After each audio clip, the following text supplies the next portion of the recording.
Nah, sebelum mulai acaranya, mungkin kita alangkah baiknya kita berdoa menurut agama dan kepercayaan masing-masing. Berdoa dipersilahkan. Oke, berdoa dicukupkan. Oke, sebelumnya di sini kenalin dulu ya, aku Adel sebagai Ketua Divisi dari Edukasi, dan juga di sini ada Mbak Rifa sama Mbak Zia nih selaku PJ, tanggung jawab dari Stimulus Soka. Nah nih Mbak Rifa sama Mbak Zia, mungkin dari Mbak Rifa sama Mbak Zia bisa on mic nih, perkenalan dulu sama adik-adiknya. Halo semua, kenalin aku Haifa.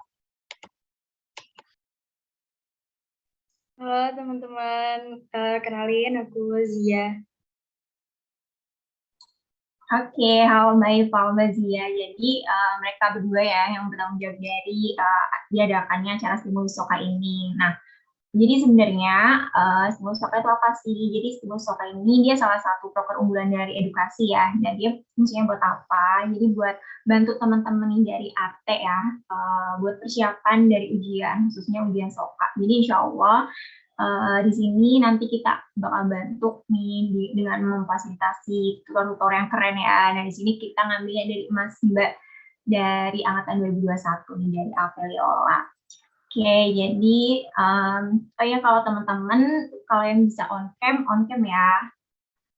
Oke, mungkin langsung aja sih ke acara ini ya, dari Mas Mbak. Tutornya udah siap belum nih?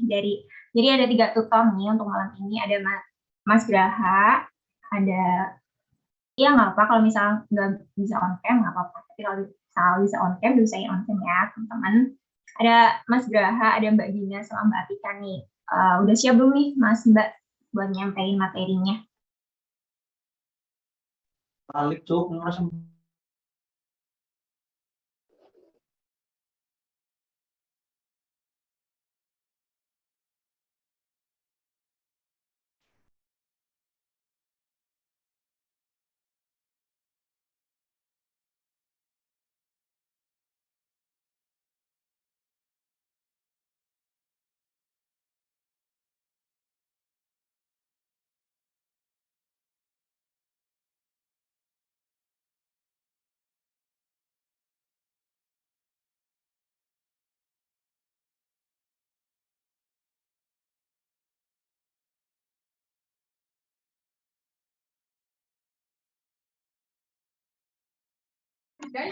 Oke, halo teman-teman semua.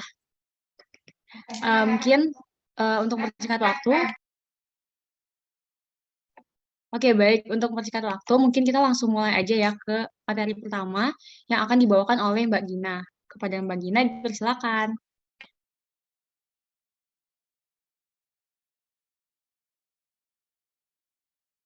Jahat banget.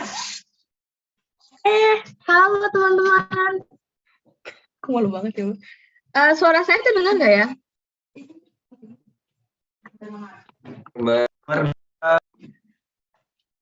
Oke, sebentar. Ini aku bisa langsung. Halo. Ini aku bisa langsung share screen, berarti. Oke, sebentar ya teman-teman. Ini aku mau share screen dulu. Coba. Semoga sih bisa. Host disable participation. Oke, aku mau share screen. Udah ada belum ya? Udah kelihatan belum? Ntar dulu ya, gerak jangan dibuka maskernya. Oh, bakal ngebuka masker itu harusnya. Jangan ngomong dong. Oke, Mari kita ngobrol. udah kelihatan belum ya? Udah kelihatan belum ya teman-teman? Udah. Oke, share screen-ku sudah kelihatan ya. Oke, baik. Sebelumnya, selamat malam. Assalamualaikum warahmatullahi wabarakatuh.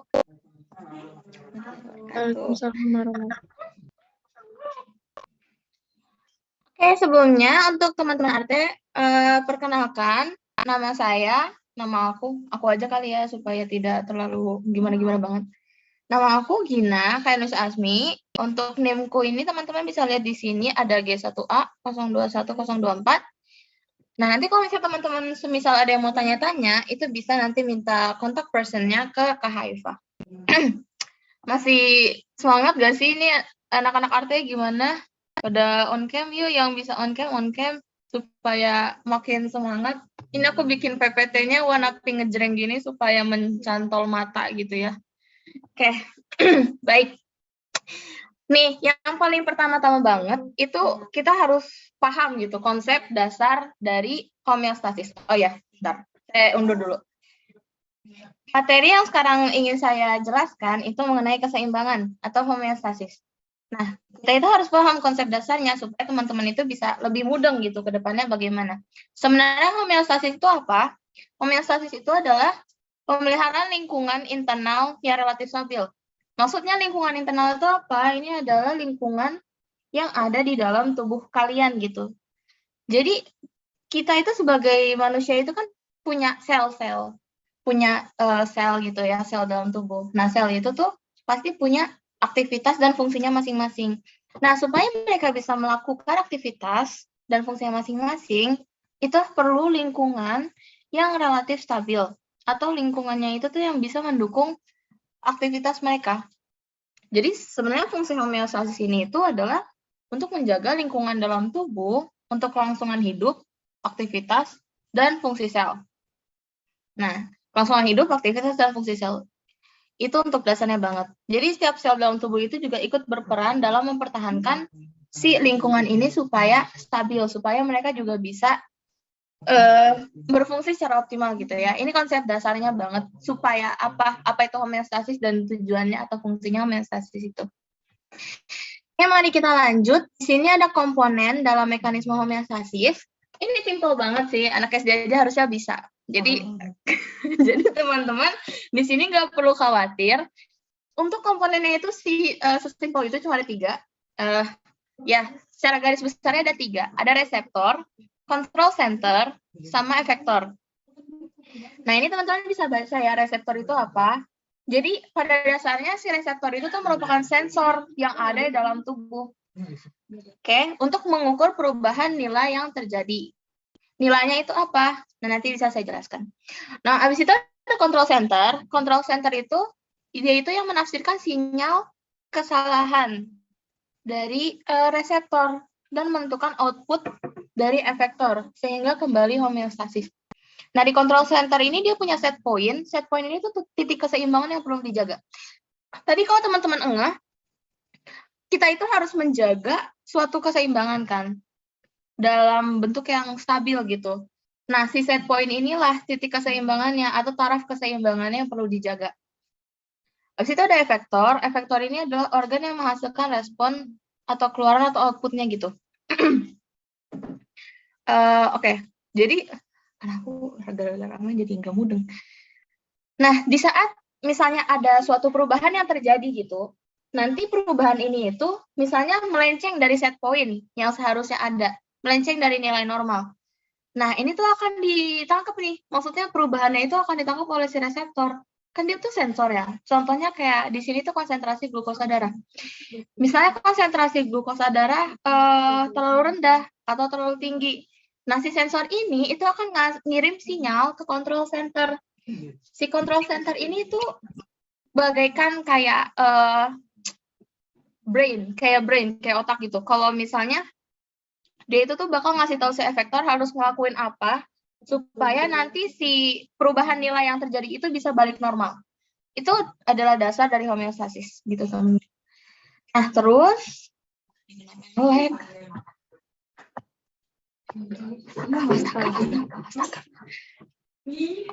Oke, maaf ini nge-lag. Udah, oke. Nah, di sini ada model mekanisme homeostasis. Ini saya ambil dari Sherwood. Jadi bisa teman-teman bisa lihat ya di sini. Variabel terkontrol. Variabel terkontrol ini adalah rentang yang harusnya ada di dalam set point atau nilai normal yang harusnya dijaga. Jadi variabel terkontrol namanya. Nah, di saat variabel terkontrol ini terganggu, itu tuh dia akan mohon maaf. Iya, penyimpangan. Kalau misalnya ada penyimpangan pada variabel terkontrol ini tuh dia akan dideteksi oleh sensor. Nah, sensornya ini reseptor tadi ya, dia itu akan menginformasikan ke integrator atau control center. Nah, nanti si control center ini yang punya set point-nya itu itu nanti akan memberikan atau mengirim sinyal ke efektor untuk melakukan respons kompensasi atau outputnya. Sehingga nanti setelah dilakukan kompensasi, variabel terkontrol ini tuh bisa kembali normal, kayak gitu. Itu model mekanismenya. Nah, di situ, bentar.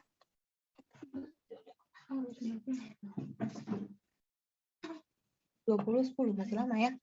Nah, ini ada beberapa variabel yang diregulasi oleh tubuh, tapi sebenarnya kalau misalnya aku lihat dari PowerPoint yang dikasih dokter Gita, kayaknya nggak terlalu ditekankan ya teman-teman. Jadi mungkin di sini, oh ya, ini tuh saya ambil dari Sherwood, top banget. Jadi kalau misalnya teman-teman yang ingin mau lebih lengkapnya, bisa baca itu di halaman 14 sampai halaman 15. Itu benar-benar udah lengkap banget di Sherwood. Nah, tapi di sini tuh saya cuma kayak potong-potong supaya lebih ke intinya. Untuk variabel yang diregulasi ada konsentrasi nutrien, ya, karena sel itu perlu pasokan nutrien tentunya untuk menunjang kehidupan dan aktivitasnya. Lalu ada konsentrasi oksigen dan karbon dioksida, karena oksigen ini tuh perlu gitu untuk melakukan reaksi kimia pembentukan energi. Terus ada konsentrasi zat limbah. Jadi setelah ada aktivitas maupun reaksi-reaksi kimia dari sel, itu pasti akan ada produk akhirnya. Nah, si zat limbah ini tuh harus diregulasi supaya apa? Supaya tidak menjadi toksik, supaya tidak terakumulasi gitu. Nah, terus ada pH. Nah, si pH ini penting banget karena kalau misalnya enzim itu kan penting ya dalam aktivitas sel. Baik pun itu untuk menunjang homeostasis juga. Nah, kalau misalnya ada perubahan pH yang dapat terjadi, itu bisa merusak aktivitas enzim gitu. Contoh, enzim yang ada di sistem pencernaan sama enzim yang misalnya ada di mulut sama enzim yang ada di lambung gitu, itu mereka punya kadar pH yang berbeda. Nah, mereka itu tuh karena mereka spesifik, jadi kalau ada perubahan pH yang terjadi itu mereka bisa merusak gitu.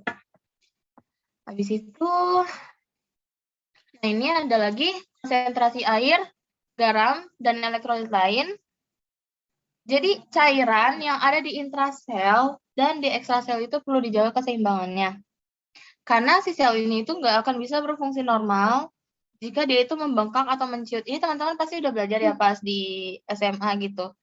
Berhubungan dengan tekanan hidrostatik dan tekanan osmotik yang nanti bakal kita bahas lebih lanjut. Nah, kadar cairan ini juga dijaga oleh elektrolit, contohnya natrium.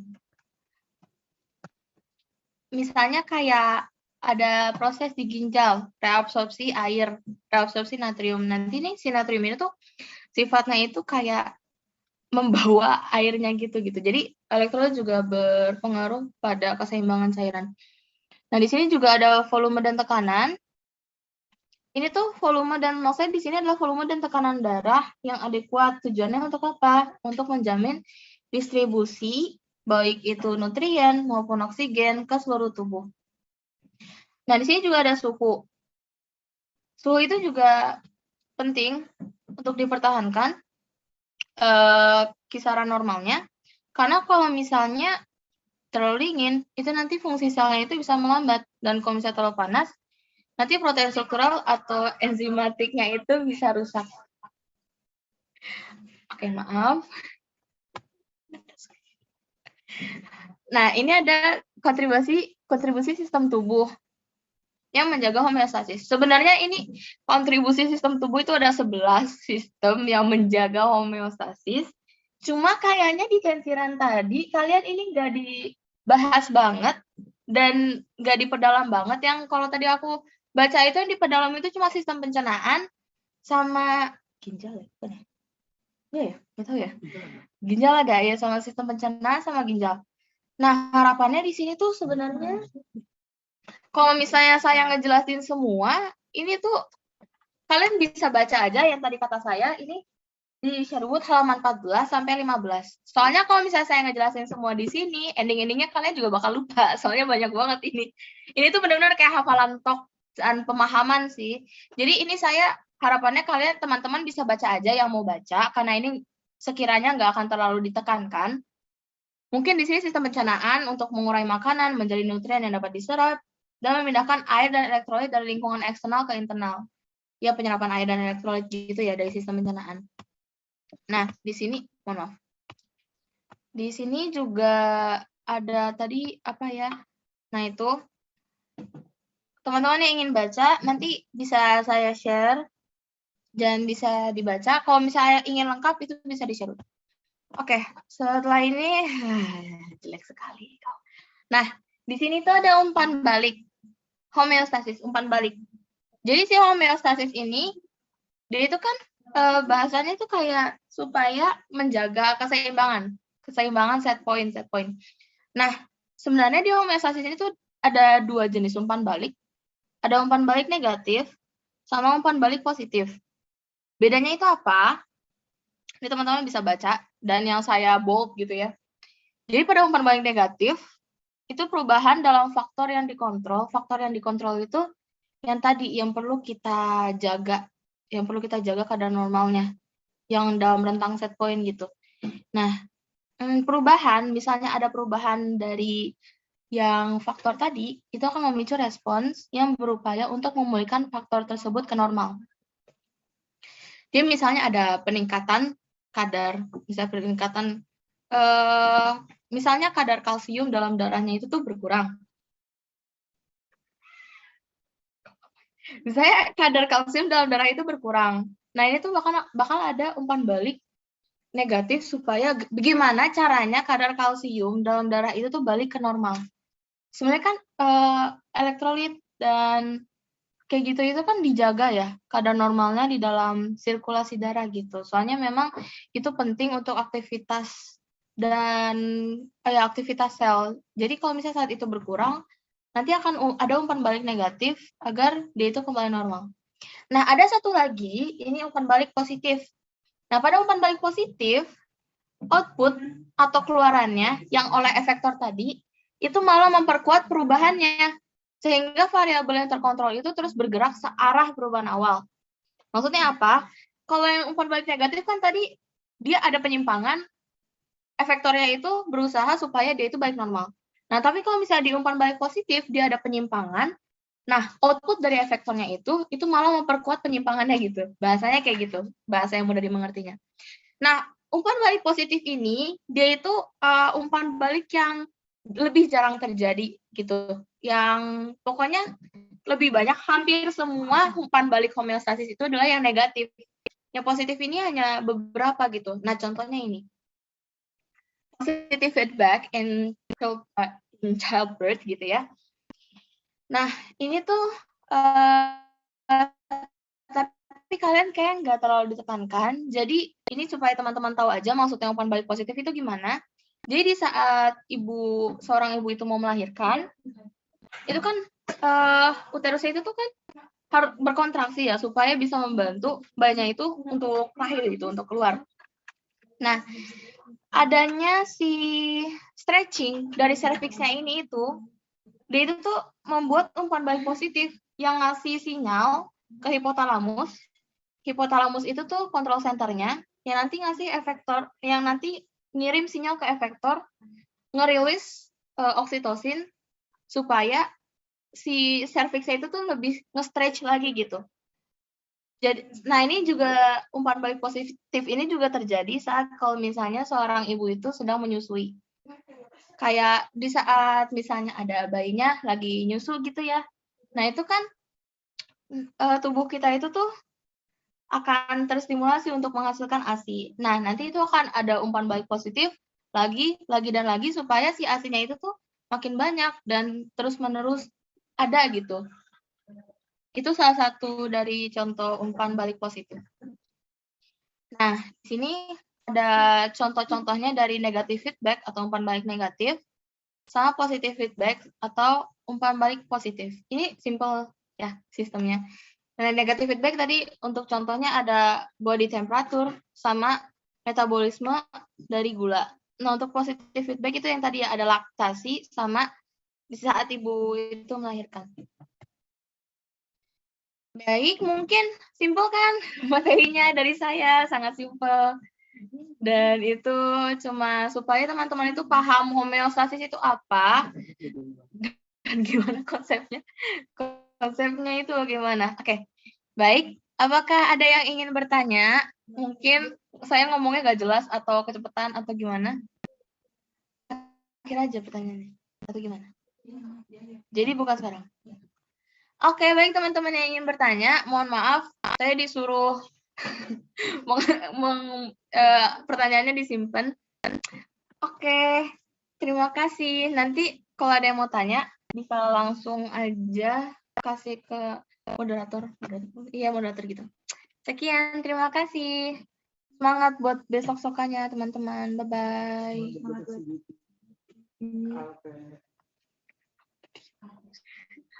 Oke, Mas banyak atas waktunya teman-teman yang satu. Betul-betul. Guys. Buset.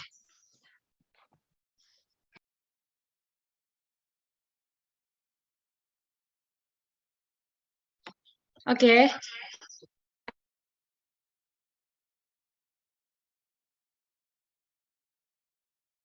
Oke, makasih banyak Mbak Gina atas pemaparannya. Jadi harapannya tadi itu sebagai dasar ya teman-teman buat itu dasar pokoknya blog ini. Nah terus selanjutnya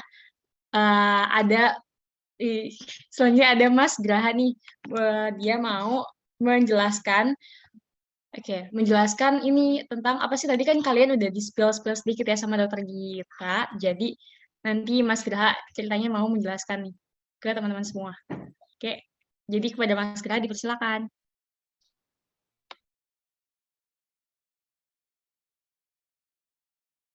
Aku izin untuk share screen.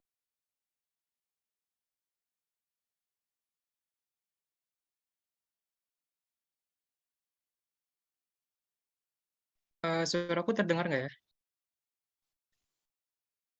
Terdengar nggak? Oke.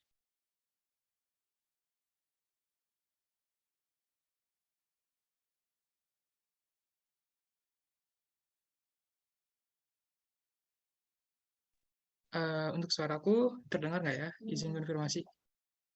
Sudah dengar? Oke. Terdengar, Mas. Oke, mungkin aku izin langsung saja. Sebelumnya perkenalkan, nama aku Auli Adinugraha. Bisa dipanggil Graha. Di sini aku izin menjelaskan terkait dengan transport cairan tubuh. Oke, pertama, transfer cairan di membran sel. Di tubuh kita kan terdiri dari banyak sel. Dan di sel itu memiliki membran.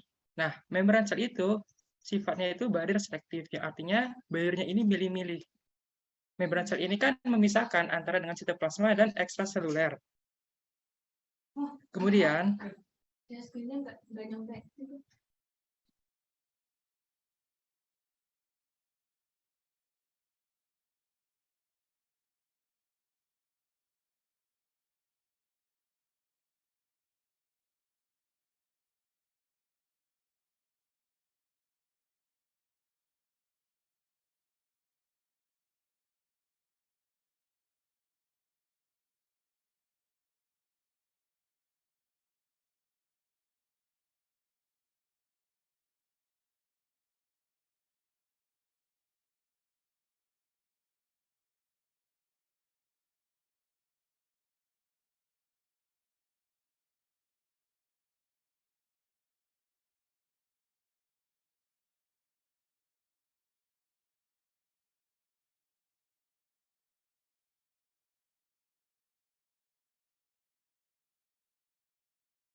baik, mohon maaf atas kendalanya.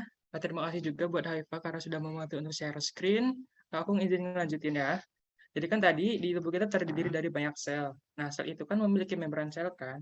Fungsi dari membran sel itu sebagai barrier selektif alias pilih-pilih yang memisahkan antara sitoplasma dengan ekstraseluler. Nah, karena sifatnya itu selektif alias milih-milih, nggak semua molekul bisa masuk ke dalam membran sel ini seenaknya gitu. Nah, walaupun begitu, sel itu kan membutuhkan banyak molekul, seperti membutuhkan suplai air, oksigen, nutrisi, dan elektrolit. Juga sel ini mengeluarkan zat sisa gitu, contohnya kayak karbon dioksida dan urea. Nah, maka dari itu semua molekul ini keluar masuk membran sel melalui dua cara, yaitu dengan transfer cairan secara pasif maupun secara aktif. Oke, mungkin bisa dilanjut.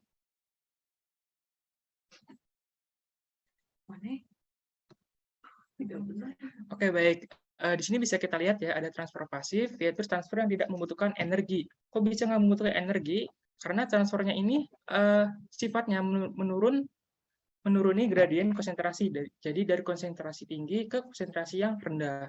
Sedangkan untuk transfer aktif ini, dia sifatnya membutuhkan energi karena melawan gradien konsentrasi, yaitu dari konsentrasi yang rendah ke konsentrasi yang tinggi. Untuk transfer pasif itu, contohnya ada difusi sederhana dan difusi terfasilitasi, contohnya oleh GLUT 2 dan GLUT 4, juga tekanan osmosis. Nah, untuk transfer aktif ini, contohnya ada dua, yaitu dengan melalui transporter, carrier atau carrier, dan juga melalui saluran atau channel kanal. Nah, mungkin dilanjut. Oke, untuk transfer pasif, pertama ada difusi sederhana.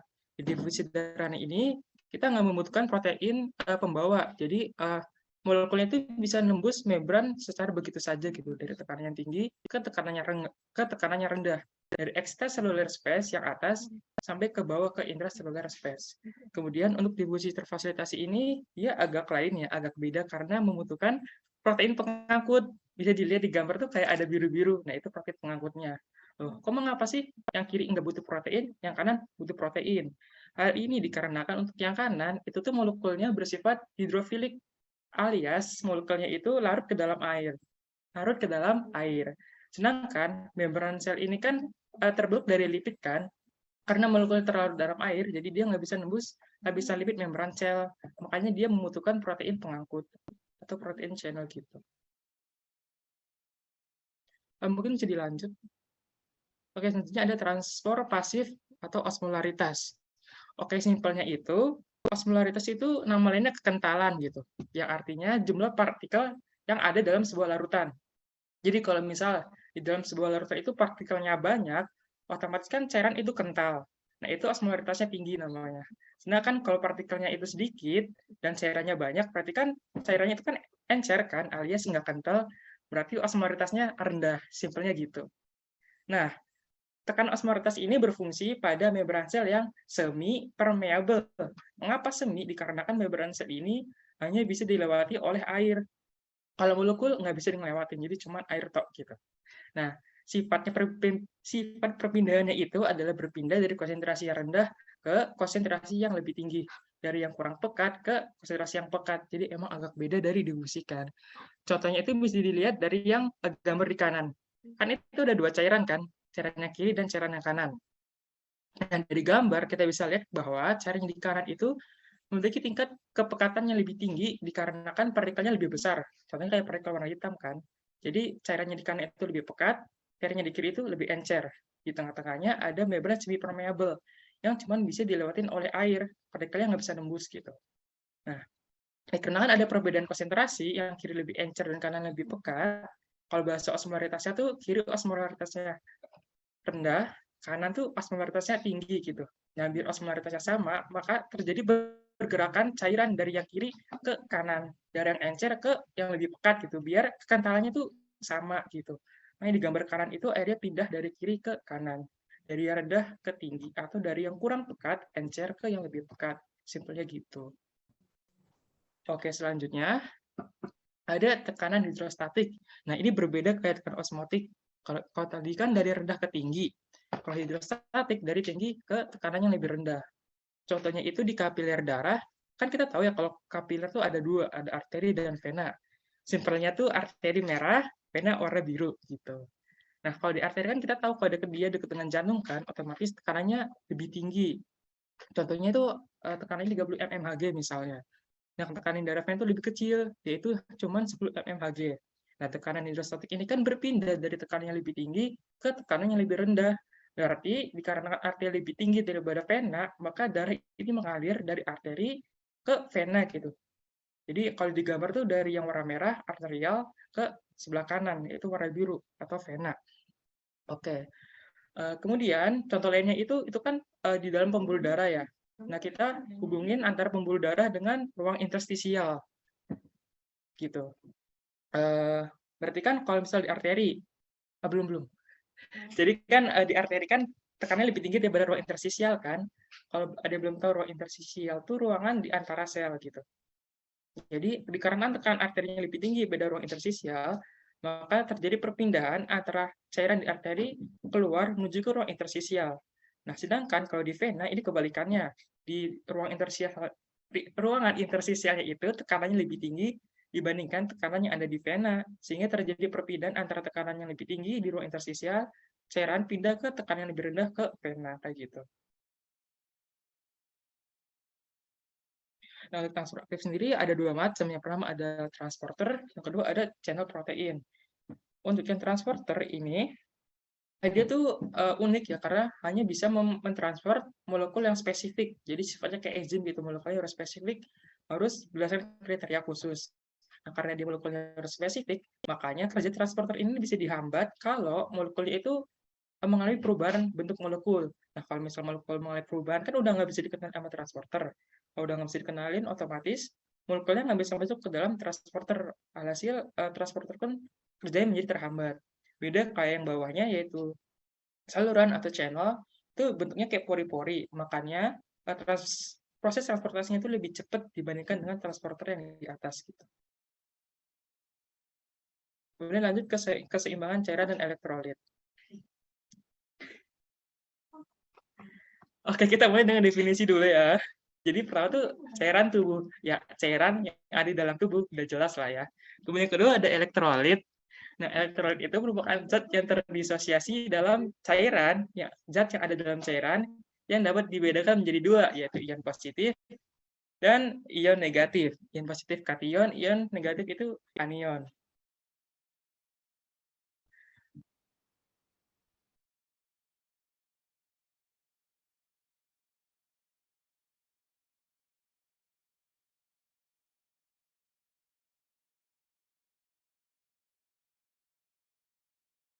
Oke, lanjut.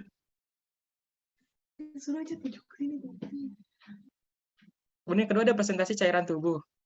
Nah, secara total, presentasi cairan tubuh yang ada di tubuh kita tuh sebesar 60% dari berat keseluruhan.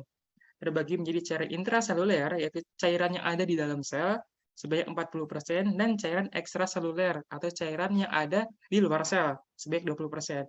Nah, cairan yang di luar sel ini dibagi menjadi dua, ada yang di plasma atau di dalam pembuluh darah sebanyak 5%, dan ada yang di ruang interstisial atau di ruang antar sel sebanyak 15%. Kemudian kenapa sih tubuh kita tuh harus homeostasis? Karena kalau misalnya enggak tuh bisa muncul banyak gejala, contohnya kayak keseimbangan cairan tubuh. Overhidrasi berarti kan kelebihan cairan tubuh. Kalau dehidrasi kekurangan cairan tubuh. Untuk keseimbangan elektrolit bisa menyebabkan hiponatremia, kekurangan natrium, ada hipernatremia, kelebihan natrium, hipokalemia, hiperkalemia, dan masih banyak lainnya. Jadi emang homeostasis itu emang sepenting itu gitu. Oke, mungkin bisa dilanjut. Oke, lanjut ke homeostasis cairan dan elektrolit. Karena ada banyak caranya. Yang pertama ada homeostasis cairan. Kaitannya dengan external fluid exchange maupun internal. Kemudian elektrolit ada laju filtrasi glomerulus, ada reabsorpsi tubulus ginjal, ada antidiuretik hormon, ada ANP atau antinatriuretik peptid dan atriopeptin, dan osmolar, reseptor hipotalamus babes ADH, ada renin angiotensin aldosteron, ada non-osmolar, ada reseptor jantung, ada refleks baroreseptor. Banyak ya. Kita kupas satu per satu. Oke, mungkin bisa dilanjut. Oke, kita dikit-dikit aja. Pertama ada cairan. Pertama kan ada external fluid exchange. Eksternal kan artinya luar kan. Berarti kaitannya dengan lingkungan luar dan tubuh kita. Nah, untuk kecilnya itu, kalau misalnya kita kekurangan cairan, maka tubuh kita kan ingin menambah cairan ke dalam tubuh kita. Otomatis kita akan merasa haus, kita akan ngambil air minum dan memasukkan air tersebut ke dalam tubuh kita. Itu contoh kecilnya. Kalau misalnya kelebihan, berarti kan cairannya harus dikeluarkan kan. Makanya kita mengeluarkan urin ke toilet gitu. Kalau misalnya di kelas kebelet kan bisa izin gitu. Kemudian yang kedua ada internal fluid exchange. Ini kaitannya dengan lingkungan dalam.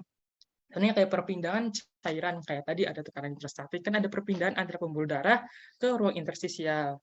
Kalau misalnya di ginjal itu ada perpindahan antara lumen dengan kapiler darah di ginjal gitu. Oke, mungkin bisa dilanjut. Nah, ini ada tabel terkait input dan output cairan tubuh. Input dan output kan, input artinya masuk, output artinya keluar. Kalau input contohnya kalau misalnya kita minum, berarti kan cairan masuk ke dalam tubuh kita. Itu sekitar 1,3 liter. Kalau makan 850 ml, metabolisme 250 ml. Ini aku ngambil dari PPT dokter Gita. Jadi kalian pasti udah tahu. Nah, bisa kita lihat juga kan input dan output di sini setara, sama-sama 2,5 liter. Artinya seimbang. Kalau misalnya ada yang nggak setara, berat sebelah atau bisa kelebihan atau kekurangan, nanti akan terjadi mekanisme homeostasis kayak gitu. Nah, ini terkait elektrolit. Sebenarnya elektrolit sama cairan itu nggak jauh beda. Nanti akan saya jelaskan nanti. Nah, pertama kan ada laju filtrasi glomerulus. Fungsi dari glomerulus ini adalah untuk mendeteksi tekanan darah yang masuk ke dalam glomerulus ginjal gitu. Jadi tekanan, kan itu ada darah masuk kan, ada tanda panah. Nanti dari ini akan disaring di glomerulus, sehingga hasilnya ini akan masuk ke dalam tubulus yang di bawah. Ya, ke situ.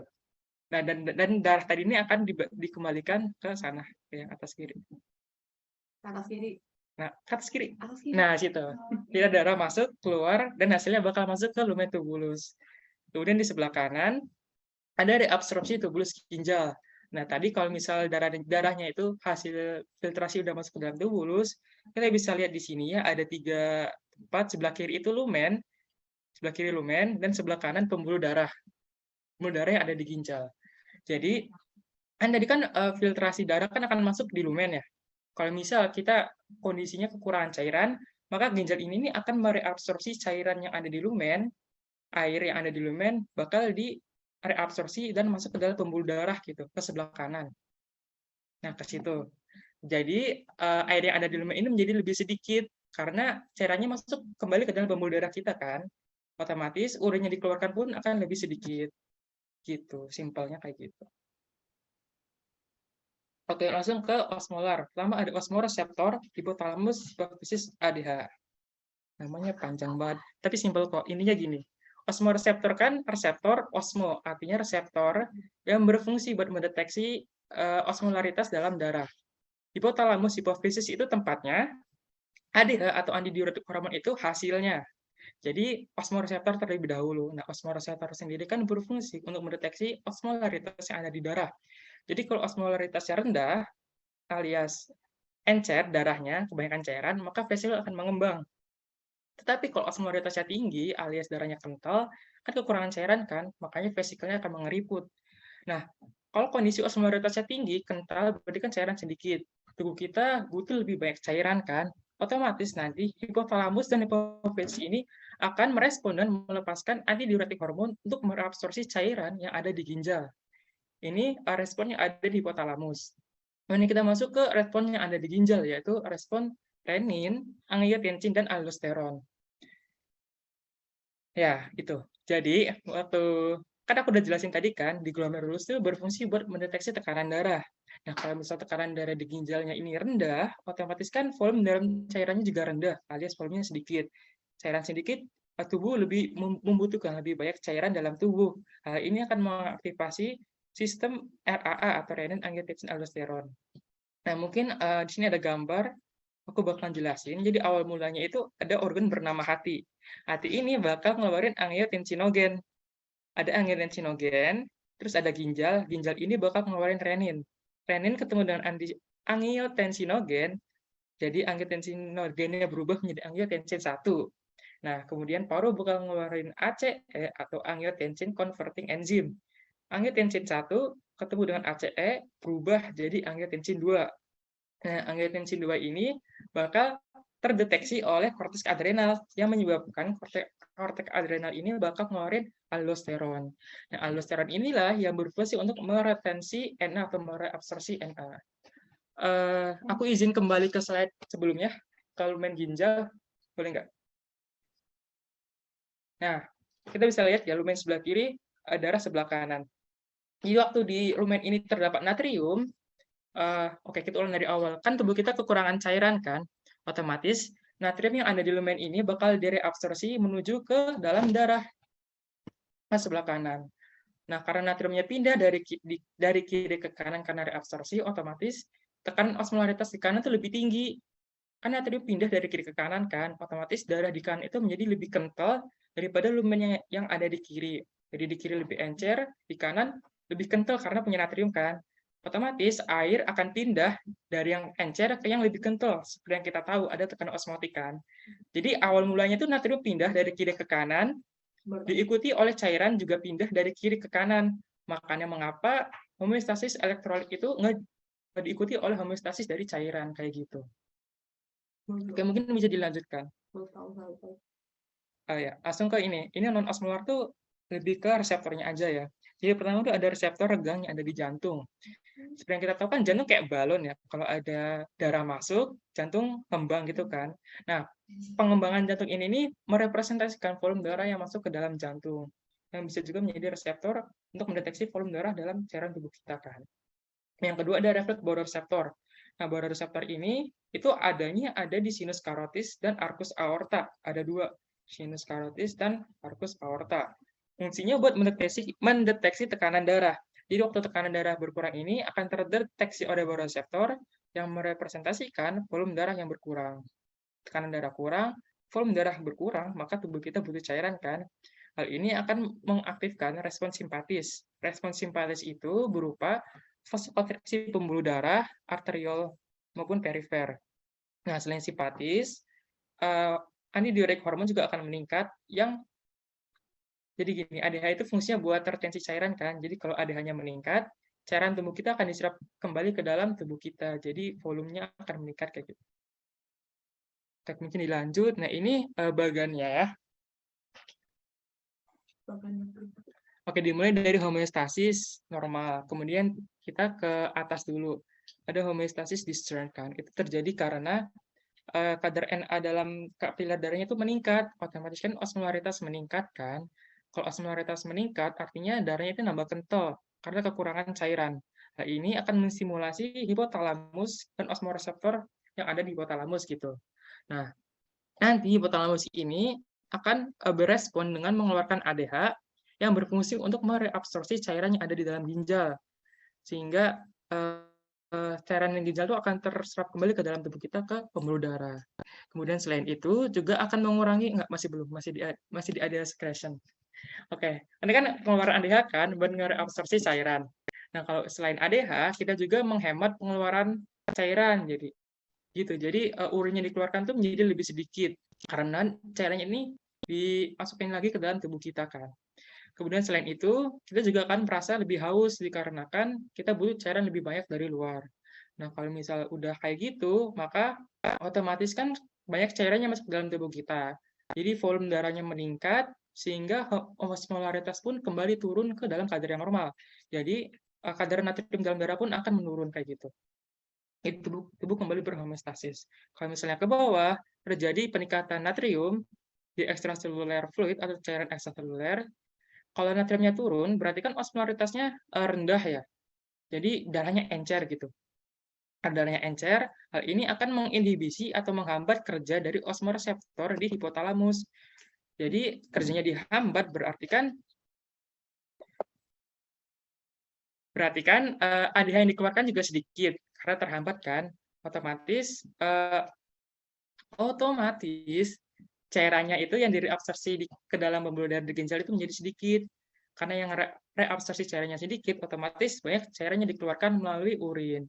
Bisa itu karena posisi tubuh kita ini lagi kelebihan cairan kan, otomatis kita nggak bakal ngerasa haus karena kita nggak butuh cairan lebih, malah cairannya ini dikeluarkan melalui urin kayak gitu. Terus menyebabkan penurunan volume dalam darah yang menyebabkan osmolaritas yang tadinya rendah menjadi kembali naik ke kadar normal. Jadi kadar natrium dalam tubuh pun akan meningkat kayak gitu.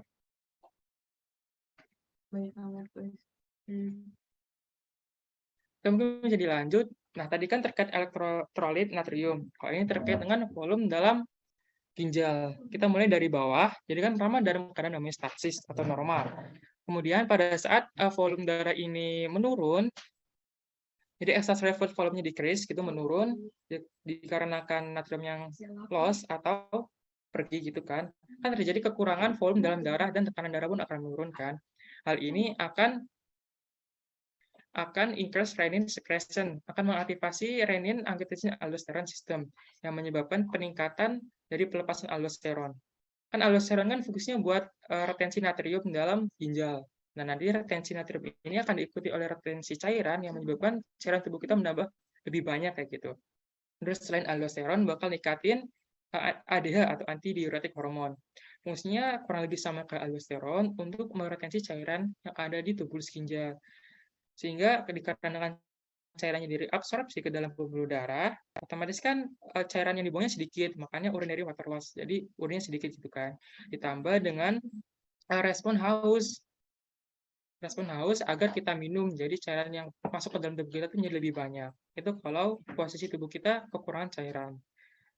Kemudian kalau misal tubuh kita mengalami kelebihan cairan, jadi volume darah meningkat dan tekanan darah pun meningkat, maka akan meningkatkan NP. NP ini bakal mengurangi pelepasan dari aldosteron, ADH, dan mengurangi rasa haus. Kebalikan dari respon yang di bawahnya, respon kekurangan cairan. Jadi homeostasis itu tinggal dibalik-balik aja sebenarnya.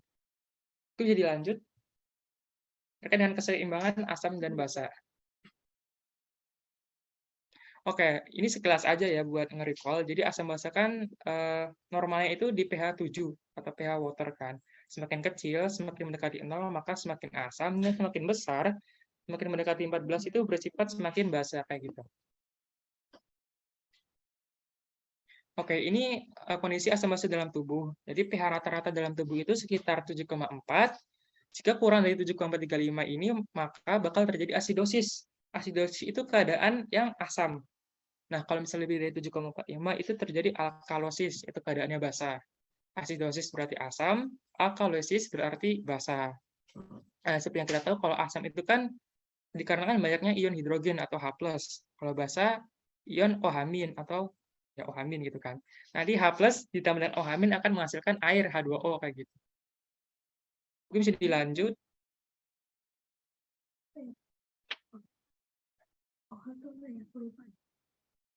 Nah, keseimbangan asam basa. Nah, terkait keseimbangan asam basa, kan ada produksi hidrogen dalam tubuh kita kan, seperti pemecahan asam karbonat menjadi H+ dan karbonat. Dan ada katabolisme zat organik, ada disosiasi asam organik. Contoh disosiasi asam organik itu kayak metabolisme lemak, dipecah menjadi asam lemak dan asam laktat. Kan dua-duanya asam nih. Berarti nanti bakal memungkinkan terjadinya disosiasi melepas ion hidrogen yang bersifat asam. Nah, efek fluktuasi atau peningkatan dari ion hidrogen ini menyebabkan perubahan eksitabilitas saraf dan otot. Seperti kalau misalnya keadaan asam, itu menyebabkan otot dan sarafnya depresi. Sedangkan kalau keadaan alkalosis atau basa, akan terjadi hipereksitabilitas. Dan itu, hal ini juga akan mempengaruhi kinerja enzim tubuh, dikarenakan kita tahu kalau enzim kan spesifik, harus berada dalam kondisi yang optimal gitu kan. Kalau asam basa terganggu, otomatis kinerja enzim pun akan terganggu. Juga akan mempengaruhi konsentrasi dari ion K kaitannya dengan keseimbangan elektrolit tadi. Nah, mungkin bisa dilanjut. Oke, terkait dengan homeostasi asam basa ini, yang berfungsi pengaturannya itu adalah sistem penyangga. Jadi sistem penyangga ini memiliki dua fungsi ya, melepaskan H atau melepaskan OH-. Contohnya ada bikarbonat, protein, hemoglobin, dan fosfat.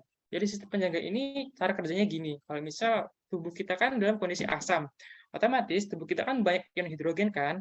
Maka dari itu, sistem penyangga ini bakal ngeluarin ion OH- sehingga tubuh kita kan banyak hidrogen. Terus sistem penyangga ngeluarin OH- kan. Asam ketemu basa jadi netral kayak gitu. Nah, kalau dibalik, saat tubuh kita mengalami basa alias hidrogennya sedikit, maka sistem penyangga ini bakal ngeluarin ion hidrogen. Jadi hidrogen tubuh kita akan meningkat, dan yang tadinya basa menjadi lebih asam, meningkat pH-nya dan mencapai kadar yang normal gitu. Oke, mungkin bisa dilanjut. Nah, ini untuk bentuknya, nice to know aja. Aku cuma pengen nunjukin kalau di sistem penyangga ini ada gugus OH- gitu, O dan H gitu kan. Yang artinya apa? Kalau keadaannya basa, berarti kan sistem yang ini memungkinkan buat memutus ikatan H gitu. Jadi hanya bakal keluar, sehingga hanya bakal keluar kan memungkinkan tubuh kita meningkatkan keasamannya gitu. Jadi yang tadinya basa menjadi lebih asam. Nah, sedangkan kalau misal tubuh kita kekurangan H alias tubuh kita basa, kan tubuh kita kekurangan hidrogen, otomatis tubuh kita membutuhkan lebih banyak hidrogen lagi. Jadi si penyangga ini bakal mengeluarkan zat hidrogennya ke tubuh kita kayak gitu. Jadi di bikarbonat kita bisa lihat ada gugus OH. Kalau misalnya tubuh kita kurang hidrogen, berarti tinggal mutus A saja. Kalau misalnya tubuh kita kelebihan hidrogen, berarti kan bikarbonat ini tinggal mutus gugus OH, OH-. Jadi nanti OH- ketemu dengan hidrogen, keluar air gitu. Simpelnya harus ada gugus OH kayak gitu. Jadi protein juga kita bisa lihat ada gugus OH. Mungkin bisa dilanjut.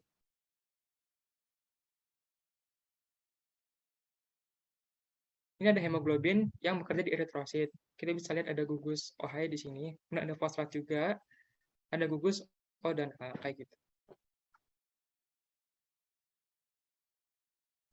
Nah, selanjutnya kalau misalnya terjadi ketidakseimbangan asam basa itu bakal menyebabkan 4 gejala. Ini gejala terpisah ya. Misal pertama ada asidosis respiratori. Kalau asidosis kan berarti kan keadaannya asam. Respiratori di sistem pernapasan. Artinya terjadi peningkatan CO2. CO2 kan karbon dioksida kan. Ini sifatnya asam ya. Jadi waktu CO2-nya meningkat berarti terjadi asidosis. Dikarenakan ini saluran pernapasan, berarti disebabkan oleh hipoventilasi. Hipo artinya kekurangan, ventilasi artinya nafas, jadi pertukaran gas gitu. Jadi karena pertukaran gasnya kurang, maka CO2 akan meningkat di dalam darah dan terjadi asidosis respiratori. Nah kan kalau alkalosis kebalikannya, alkalosis kan basa, respiratori di saluran pernapasan. Berarti CO2-nya menurun karena terjadi hyperventilasi, yaitu kelebihan pertukaran gas dalam tubuh. Mana ada asidosis metabolik. Asidosis artinya asam, metabolik artinya tubuh kita. Artinya, ion hidrogen itu terjadi peningkatan di dalam darah. Sedangkan untuk alkalosis metabolik, kadar ion hidrogennya ini menurun yang dalam darah kita gitu. Nah, kemudian ada homeostasis haus. Oke, mungkin bisa dilanjut ya.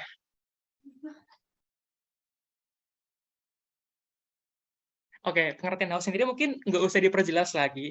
Haus itu kan respon fisiologis tubuh manusia berupa keinginan untuk memenuhi kebutuhan cairan dalam tubuh yang dilakukan secara sadar. Kayak kita haus pas olahraga, ya tinggal minum kan. Fungsinya itu buat pengaturan konsentrasi natrium dan air dalam tubuh. Belum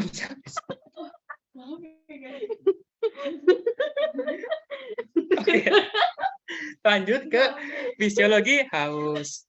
Nah, pusat pengaturannya itu ada di hipotalamus. Jadi hipotalamus ini berfungsi sebagai pusat pengontrol vasopresin, pengeluaran urin, dan rasa haus, yaitu minum. Nah, buat informasi aja, vasopresin ini kan dikeluarkan buat menghambat pengeluaran urin gitu. Jadi terjadi absorpsi cairan dan rasa haus. Rasa haus kan ada karena biar kita minum, jadi banyak cairan yang masuk ke dalam tubuh kita kayak gitu. Nah, di hipotalamus ada osmoreseptor hipotalamus yang tingkat sensitivitasnya itu mencapai 1% gitu. Jadi osmoreseptor hipotalamus ini akan mendeteksi osmolaritas yang ada di dalam jaringan ataupun pembuluh darah. Jadi misalnya osmolaritasnya rendah, berarti kan encer kan, volume cairannya tinggi, artinya kelebihan cairan. Sebaliknya kalau misalnya osmolaritasnya tinggi, berarti kan kental kan, berarti volume cairan dalam darahnya itu rendah, berarti tubuh kita membutuhkan lebih banyak cairan kayak gitu. Selanjutnya ada mekanisme haus. Jadi seperti yang tadi sudah dijelaskan, kan haus kan dikontrol oleh hipotalamus. Nah, nanti hipotalamus ini ada namanya osmoreseptor. Saat osmoreseptor ini mendeteksi bahwa terjadi peningkatan tekanan osmotik darah, peningkatan tekanan osmotik berarti osmotiknya kan tinggi, kental, berarti volume darahnya rendah, alias butuh lebih banyak cairan. Maka hal ini akan menstimulasi osmoreseptor hipotalamus yang akan menyekresikan ADH, antidiuretik hormon, yang berfungsi untuk mereabsorpsi cairan di ginjal. Selanjutnya, jika terjadi penurunan volume darah, kan akan diikuti oleh penurunan tekanan darah. Hal ini karena tekanan darahnya turun, maka akan terdeteksi di glomerulus ginjal. Terdeteksi oleh ginjal, maka ginjal akan mengaktifasi renin, angiotensin, aldosteron. Nah, pada saat tubuh kita haus, berarti kan tubuh kita kondisinya cairan tubuhnya rendah ya, kita lebih butuh banyak cairan. Karena kita butuh lebih banyak cairan, otomatis pengeluaran cairannya ini akan dihambat gitu. Kita nggak boleh ngeluarin cairan, kita harus ngeluarin cairan sedikit mungkin gitu, karena kita sendiri butuh cairan kan, otomatis terjadi penurunan jumlah saliva yang menyebabkan mulut kita terasa kering kayak gitu. selanjutnya ini untuk sekilas aja. Jadi waktu osmolaritas kita tinggi kan kita lebih butuh banyak cairan. Pada hal ini akan mengaktifasi vasopresin. Vasopresin ini akan menghambat pengeluaran cairan di ginjal. Jadi sama kayak ADA berfungsi untuk meretensi cairan dalam ginjal. Juga akan mengaktifasi rasa haus biar kita minum dan cairan tubuh kita meningkat gitu. Kemudian terjadi peningkatan reabsorpsi air di ginjal.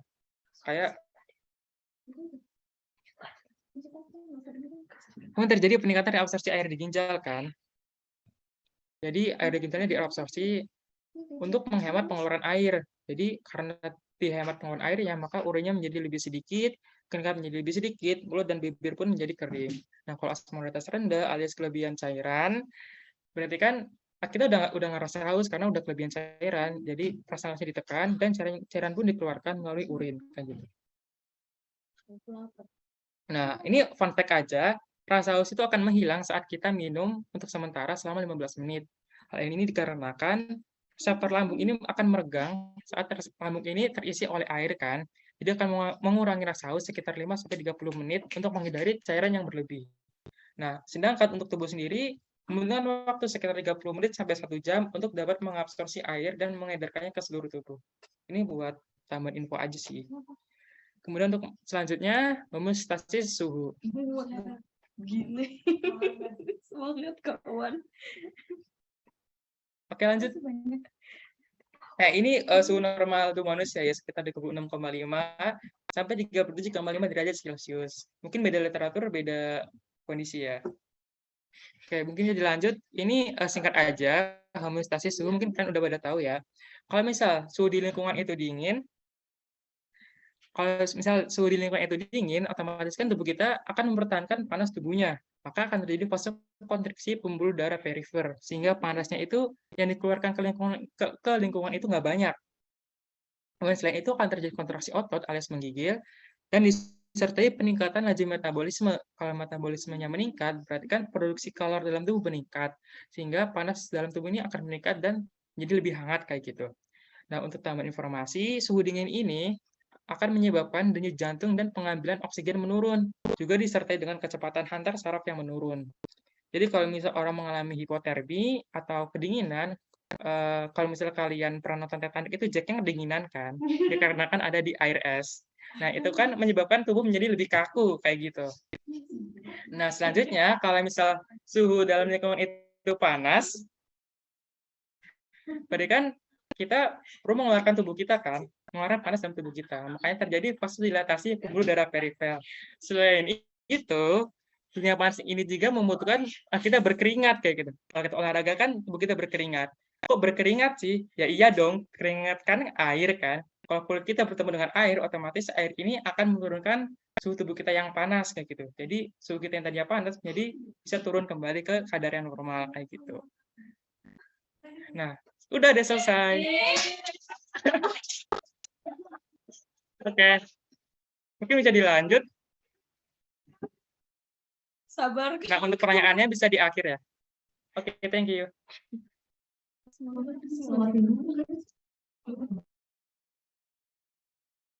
kasih Mas pemaparannya. Oke. Enggak. Bisa memahaminya ya. Mungkin selanjutnya biar waktunya biar cepat kelar kita. Selanjutnya terakhir dari materi terakhir itu akan disampaikan oleh Atika. Silakan Atika, semangat.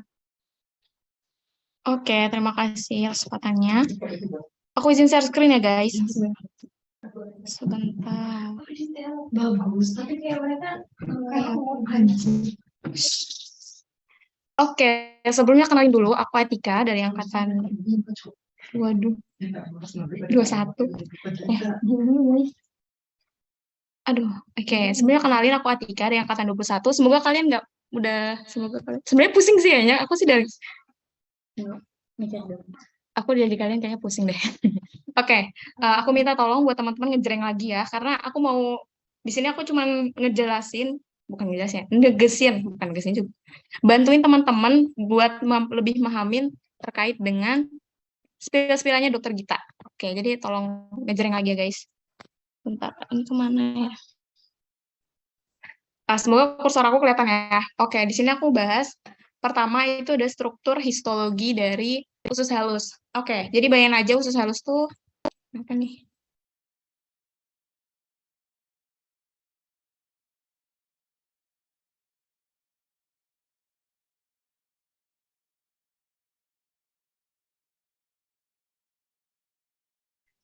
Oke, sorry guys. Oh, nggak bisa sih. Oke, ini. Oke, struktur histologi dari usus halus. Oke, bayangin aja usus halus tuh mana ya? Nih, usus halus tuh yang ini ya, guys. Dari duodenum, yayunum, sampai ileum nih semuanya. Ini adalah usus halus. Oke. Nah, usus halus ini kalau dari struktur histologis, jadi bayangin aja dia tuh dipotong. Sebentar. Jadi itu dia dipotong kayak gini ya, cara vertikal. Habis itu kita lihat di bawah mikroskop. Oke, jadi kira-kira kayak gini nih. Enggak, terlalu kecil. Nah, kayak gini. Oke, tunika mukosa yang pertama itu kalau dari lumen tuh, oke, sebentar kita biar dari agak anatomical. Nah, ini ya, secara anatomi itu kayak gini. Nah, ini kalau kita dari lumen, kita urutin. Lumen tuh ini ya, lubang ini. Saluran ini, kayak bayangin aja kayak pipa. Pipa tuh ada tengahnya kan. Nah, lubang ini namanya lumen. Nah, di lumen dari, kalau kita urutin struktur histologi usus halus dari lumen, itu yang pertama ada tunika mukosa. Ini tunika mukosa tuh yang ini. Kemudian ada tunika submukosa. Ini submukosa, di bawahnya mukosa. Kalau daerah lumen. Habis itu nanti ada tunika muscularis. Ini muscularis nih. Oke, ini langsung kita ke struktur histologisnya aja ya, biar kelihatan. Oke, di tunika mukosa, ini yang pertama, ini tunika mukosa tuh ini ya guys. Ini ada sel epitel torak dengan mikrofili. Oke, kalau di PA itu ya, kalau dokter-dokter di patologi anatomi, beliau-beliau biasanya nyebutin sel epitel kolumner itu dengan torak gitu. Jadi semoga teman-teman nggak bingung ya. Oke, sel epitel. Jadi yang ini mukosa itu dari lumen. Ini yang namanya epitel torak dengan mikrofili. Kenapa dibilang mikrofili? Jadi ini sel epitelnya. Ini sebenarnya fili nih guys, ini fili. Nah ini fili. Nah si fili ini dilapisi oleh sel epitel kolumner. Nah sel epitel kolumner ini kalau diambil satu selnya, dia punya fili lagi nih, mikrofili. Makanya dia disebut mikrofili. Biasanya sih disebutnya brush border ya. Kenapa disebut brush border? Karena itu kayak sikat gigi gitu loh. Nih, brush border. Oke. Ya nanti ini penting banget untuk proses absorpsi. Absorpsi itu apa? Jadi itu dia perpindahan molekul yang udah sederhana banget dari makanan yang udah dipecah sama enzim. Nah, ini nanti akan masuk ke dalam pembuluh darah.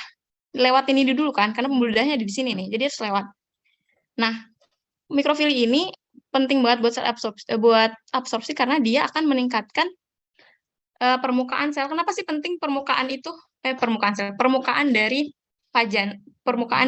pajanan si epitelnya sama si pembuluh darahnya. Kenapa penting? Karena semakin luas akan semakin banyak yang bisa masuk kan. Logikanya begitu.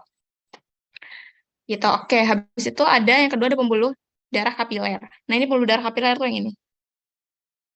Mungkin kalau di sini agak nggak kelihatan ya.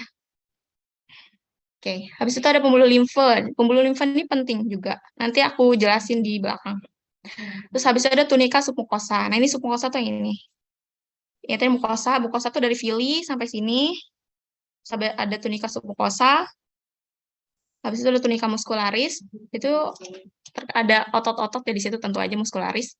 Ada eksternal sama internal. Pokoknya teman-teman sebenarnya jujur ya ini terlalu detail. Kalau ini aku bisa banget jelasin detail, tapi karena teman-teman menurut aku itu belum penting banget untuk ngedetail. Yang penting teman-teman hafal. Jujur aja nih, teman-teman ngafalin ini kalau dapat 9 dokter Gita, itu tuh kayaknya langsung udah deh bisa. Tapi tapi mungkin kalau untuk ngafalin agak susah ya. Jadi aku bantuin ngafalin aja. Ini tunika mukosa, tunika submukosa, terus tunika muscularis, habis itu ada tunika serosa. Ini agak nggak kelihatan nih, serosa tuh yang ini. Serosa itu isinya tuh cuma jaringan ikat sih, sama biasanya jaringan lemak gitu. Oke, kita lanjutin lagi. Udah ya, jadi struktur histologis dari usus halus itu ada 4. Yang pertama dari arah lumen itu ada tunika mukosa, tunika submukosa, tunika muscularis, sama tunika serosa. Terus lanjut mencerna. Ya proses intinya tuh dia bahas pencernaan ya sih. Oke. Pencernaan itu apa? Jadi intinya adalah perubahan komponen makanan dari partikel besar ke partikel yang lebih kecil. Maksudnya adalah kan makanan yang kalian makan itu, guys, tolong kecilin suaranya. Makanan yang kalian makan kan gede banget ya guys. Kayak apa ya? Kalian gigit itu kenapa sih harus dikecilin? Karena yang nerima, yang make makanan itu adalah si sel-sel kalian, sedangkan sel-sel tubuh kalian itu kecil banget. Oleh karena itu penting banget si komponen makanan yang gede tadi, yang segede ayam, serat-serat daging ayam atau tahu atau apapun itu diperkecil. Kenapa? Supaya ntar dia bisa dipakai sama sel tubuh kita. Ntar sel tubuh kita bakal kerja buat aktivitas kita sehari-hari. Oke, jadi intinya pencernaan itu adalah perubahan komponen makanan dari partikel yang besar ke partikel yang kecil. Caranya ada 2, ada pencernaan mekanik sama pencernaan enzimatik. Pencernaan mekanik ini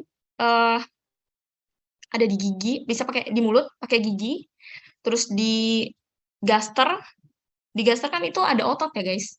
Oke, sebentar, mana gaster ya? Aku ingin gaster seingat aku. Nah, ini gaster. Nah, ini gaster ini ada otot-ototnya kan. Nah, otot-otot ini gunanya akan meremas si makanan tadi.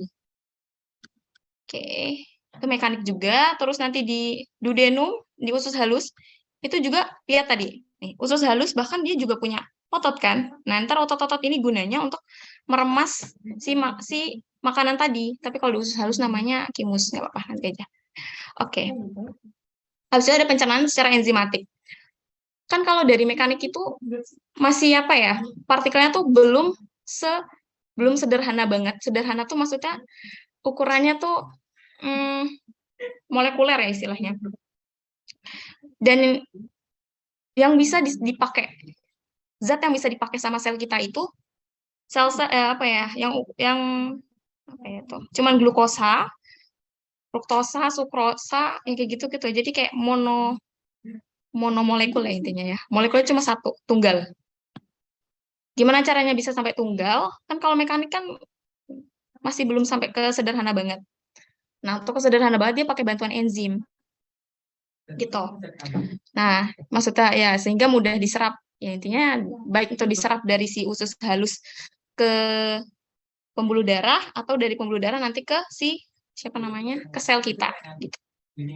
Oke, jadi intinya pencernaan adalah intinya tuh memperkecil partikel makanan yang besar jadi kecil dengan cara mekanik dan enzim supaya mudah diserap. Oke, gitu. Semoga kalian paham dengan kata-kata di PPT Dokter Gita ini. Oke. Tempatnya terjadinya, oke. Sebenarnya di rongga mulut tadi udah disebutin ya. Di logika aja ada gigi itu buat motong, mencabik si makanan yang udah kita makan. Terus di gaster ditelan masuk sini di gaster, nanti tadi ada pencernaan mekaniknya tadi udah aku jelasin, terus ada pencernaan enzimatiknya juga. Terus terbanyak di duodenum, maksudnya tuh apa? Kan nanti di duodenum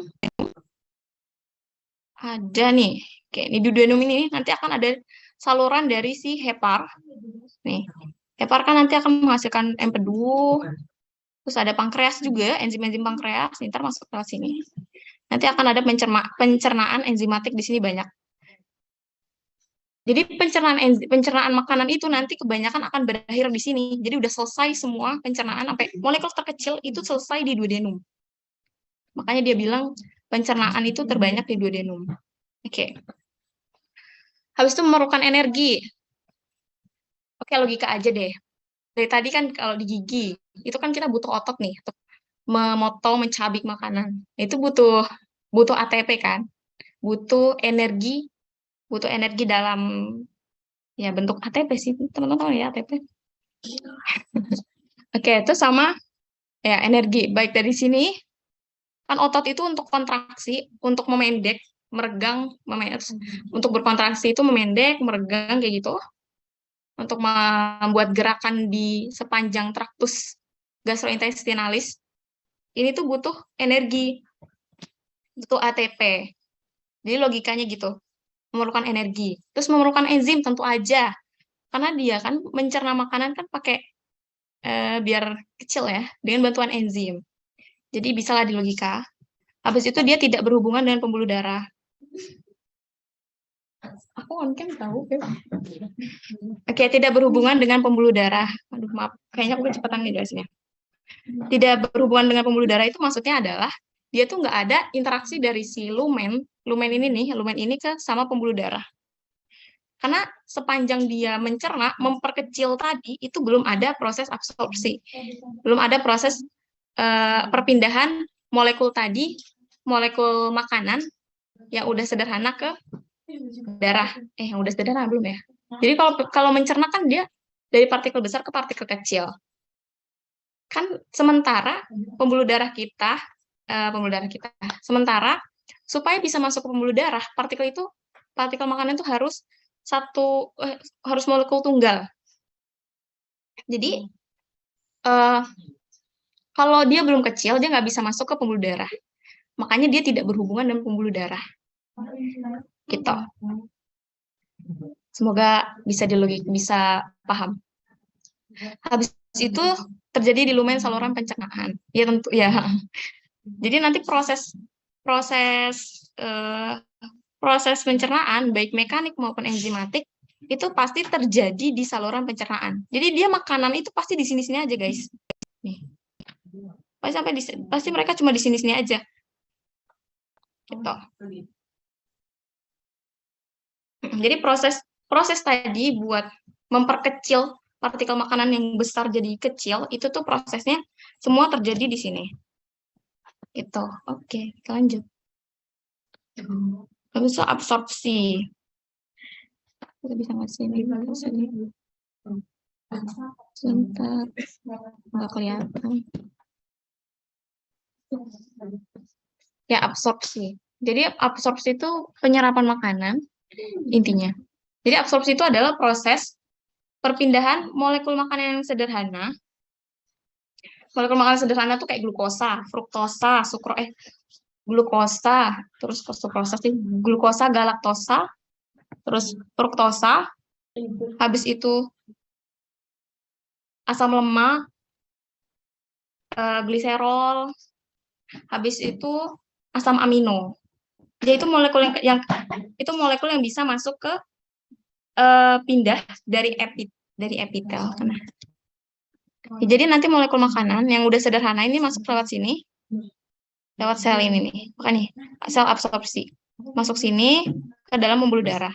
Dia yang bisa lewat cuma tadi molekul tunggal tadi. Nih, jadi maksudnya nih transport hasil mencerna makanan ke dalam pembuluh darah.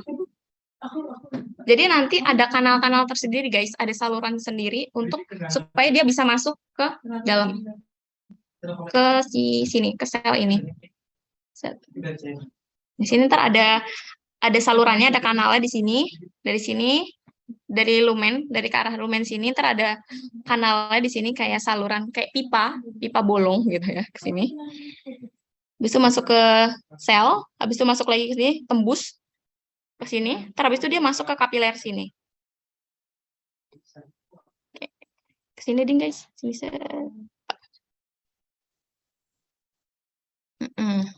Oke, sebentar. Ya, jadi absorpsi itu transport hasil mencerna makanan ke dalam pembuluh darah. Habis itu absorpsi itu dimulai di gaster. Ya, berarti di sini tuh udah mulai ada absorpsi makanan, tapi masih sedikit. Dan sebagian besar itu ada di ileum. Ya, ileum. Bahkan air juga 90% air yang masuk ke lumen gastrointestinalis itu 90% diserap oleh si ileum ini. Ileum. Habis itu apa lagi ya? Sebenarnya absorpsi di kolon tuh masih ada absorpsi nggak sih, guys? Tapi kayaknya karena di sini udah ya, kita ikut aja ya. Absorpsi mulai di gaster. Yang mulai di gaster, sebagian besar di ileum, di sini, bisa di yeyunum. Habis itu terjadi pada tunika mukosa, ya iya dong. Tadi udah ya. Lewat sini, ini kan tunika mukosa nih. Jadi di tunika mukosa ini ada villi. Nah, di villi ini udah mencakup semuanya nih, ada pembuluh darah, ada sistem limfatik juga. Ya, gitu. Jadi dia bisa nih ya, masih bisa di logika. Perpindahan produk makanan ke pembuluh darah pasti lewat adanya di tunika mukosa. Kenapa? Karena tadi dari lumen ke epitel, habis itu masuk ke pembuluh darah. Pembuluh darah emang ada di villinya, ada di tunika mukosanya. Jadi semua terjadi di tunika mukosa, nggak butuh enzim. Iya, karena dia cuma butuh kanal doang. Cuma kayak pipa masuk dari si selnya, sel dari arah lumen ke dalam sel, habis itu dari sel ke si kapilernya, itu cuma butuh kanal, nggak butuh enzim. Habis itu dia berhubungan dengan pembuluh darah, tentu aja. Jadi nanti produk makanan yang udah kecil tadi, itu akan masuk tadi lewat epitel, ke sel si kolumner tadi, habis itu ke mana tuh keluar lagi dari sel, habis itu masuk, habis itu dia ke lamina propria ya namanya, habis itu ntar dia ke pembuluh darah. Dari pembuluh darah nanti dia akan disalurkan ke sebelum ke sirkulasi sistemik itu dia ke ini sih, ke hepar dulu, sistem vena porta hepatica. Nanti dia akan dibersihin dulu di hepar. Udah selesai prosesnya di hepar, sebenarnya bukan hanya dibersihin dari apa? Ya tadi kan di usus banyak masih ada apa? Lingkungannya tuh nggak bersih ya guys. Bahkan ada obat juga, bisa jadi ada obat, terus bisa juga ada racun. Nanti akan apa ya namanya, intoksikasi di hepar, dibersihin di hepar, dan ada metabolisme sedikit di hepar, nanti baru masuk ke vena cava inferior, habis itu disalurkan ke atrium, habis itu nanti dipompa atrium ke ventrikel, atrium kiri, atrium kanan, masuk ke ventrikel kanan, ke paru dan sebagainya, habis itu ke atrium kanan, ke atrium kanan ya, atrium kiri, terus habis itu masuk ke ventrikel kiri, terus disalurkan ke seluruh tubuh. Jadi nanti produk makanan tadi ya gitu disalurkan ke seluruh tubuh guys. Jadi nanti semua sel di tubuh kalian tuh bakal kebagian makanan yang udah kalian makan. Ya gitu. Oke. Ini sebenarnya sebentar. Ini kita ke pencernaan karbohidrat. Ini ringkasannya. Ya, oke, pencernaan karbohidrat itu dimulai di rongga mulut. Sama siapa? Sama si enzim amilase. Enzim amilase salivary amilase. Namanya itu alfa amilase sih. Nih. Oke. Ya, di mulut itu udah ada pencernaan karbohidrat oleh si alfa amilase. Nanti dia dipecah jadi alfa dextrin, maltosa, maltoyosa. Ya intinya jadi disakarida ya guys. Ini disakarida semua. Oke. Jadi intinya karbohidrat itu polisakarida atau polisakarida. Jadi tuh sakaridanya banyak, gulanya tuh saling sambung menyambung gitu, panjang. Dan bisa juga nggak panjang sih, tergantung struktur dari polisakaridanya. Nanti akan dipotong oleh si alfa amilase yang ada di dalam mulut. Ya, alfa amilase ini dapat dari si kelenjar saliva. Jadi kelenjar saliva ini akan memproduksi saliva. Nah, saliva ini salah satu kandungannya adalah alfa amilase. Nah, alfa amilase ini akan mencerna karbohidrat atau polisakarida yang kamu makan. Nanti dipotong ikatannya jadi disakarida. Kalau polisakarida ini akan memotong alfa amilasenya akan memotong polisakarida menjadi alfa dextrin, maltosa, maltotriosa. Ini dia disakarida. Oke. Nah, ini trehalosa, laktosa sama sukrosa ini pas kamu konsumsi itu udah dalam bentuk ini. Jadi nggak ada polisakaridanya dia. Contohnya tuh kayak susu ya. Dia susu kan gulanya laktosa. Oke, habis itu nah di duodenum. Oke. Habis itu di esofagus dia nggak terjadi pencernaan karbohidrat. Terus dia lanjut lagi ke gaster. Nah, di gaster ini enzim amilasanya bakal akan inaktif. Kenapa? Karena enzimnya ya guys. Ini kalau di kavitas oral itu enzimnya masih masih normal. Ntar sampai sini jadi asam. Jadi dia ntar inaktif. Nah, tapi pas dia masuk ke intestinum tenue, nah dia akan dibantu sama si alfa amilase. Nah, alfa amilase ini kerjanya di suasana basah. Jadi tadi polisakarida yang belum sepenuhnya terurai jadi sakarida itu akan dilanjutkan di kerjanya sama si alfa amilase yang ada di pankreas. Jadi disakarida sama triasarida. Oke. Nah, sampai di intestinum tenue. Intestinum tenue. Oke. Saya intestinum tenue ya. Nah, di duodenum ini tadi sama si alfa amilase ya. Alfa amilasenya si pankreas. Singkat tahu si pankreas sih, kok ada hepar ya? Ya, sini ya. Sini. Nah, nanti dia akan jadi sakarida. Nah, sampai di ileum, usus halus sakarida, mana sakarida nih? Dan diabsorpsi. Oke, nanti sama si usus halus. Kenapa dia bilang sama si usus halus? Nah, si usus halus ini dia punya, tadi yang aku bilang brush border. Nah, di brush border ini ada enzim. Enzim-enzimnya tuh ada enzim alfa deksinase, maltase, sukrase, laktase, sukrase, trehalase. Nah, ini akan memecah tadi si disakarida menjadi monosakarida. Monosakaridanya ada apa aja? Ada glukosa, galaktosa, sama fruktosa. Nanti dia akan diabsorpsi. Oke, itu yang bisa diabsorpsi.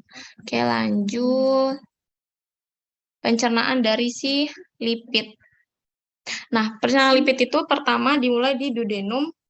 Sebenarnya lipid itu, lipase itu sudah mulai di sini ya guys. Sudah mulai di kavitas oral. Sekitar 10% itu udah dipotong sama si enzim lingualipase. Nah, jadi masih lama.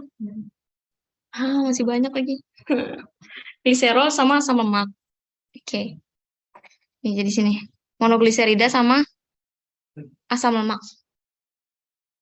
Nah, di esofagus ini nggak ada pencernaan apa-apa. Nggak ada pencernaan si lipid. Jadi itu dia cuma nganterin doang. Di gaster juga nggak ada. Nah, baru nanti di usus halus, dia bakal mulai dicerna lebih lanjut.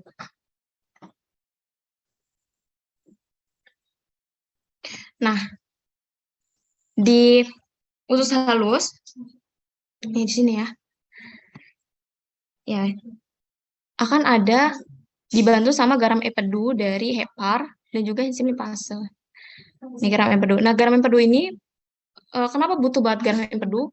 Ingat lipid itu kan dia nggak larut sama air kan. Sementara kandungan dari makanan tadi yang udah sampai sini, dia itu udah ada si salivanya tadi. Ingat saliva kan cairan ya, ada airnya, watery.